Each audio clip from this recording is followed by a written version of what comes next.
Lucas 6:27 hanggang 38 ang mabuting balita ng Panginoon ayon kay San Lucas. Noong panahong iyon, sinabi ni Jesus sa kanyang mga alagad, "Sinasabi ko sa inyo, mga nakikinig, ibigin ninyo ang inyong mga kaaway, gawan ninyo ng mabuti ang mga napopood sa inyo, pagpalain ninyo ang mga sumusumpa sa inyo, idalangin ninyo ang mga umaapi sa inyo. Kapag sinampal ka sa isang pisngi, iharap mo rin ang kabila. Kapag inaagaw ang iyong balabal, ibigay mo pati ang iyong baro. Bigyan mo ang bawat nang hihingi sa iyo. At kung may kumuha sa iyong ari-arian ay huwag mo nang bawiin pa ang mga iyon.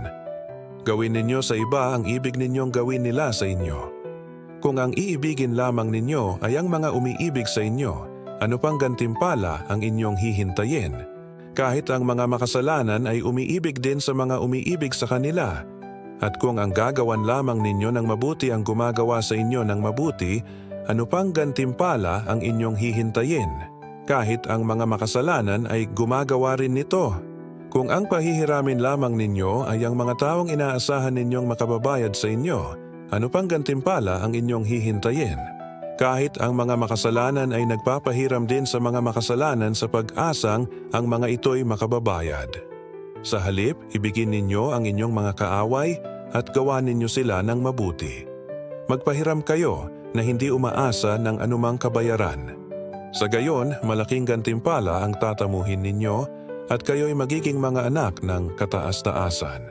Sapagkat siya'y mabuti sa masasama at sa mga hindi marunong tumanaw ng utang na loob. Maging mahabagin kayo gaya ng inyong ama. Huwag kayong humatol at hindi kayo hahatulan ng Diyos. Huwag kayong magparusa at hindi kayo parurusahan ng Diyos. Magpatawad kayo sa inyong kapwa at patatawarin kayo ng Diyos. Magbigay kayo at bibigyan kayo ng Diyos.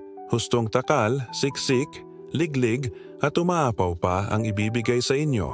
Sapagkat ang takalang ginagamit ninyo sa iba ay siya ring gagamitin sa inyo. Ang mabuting balita ng Panginoon.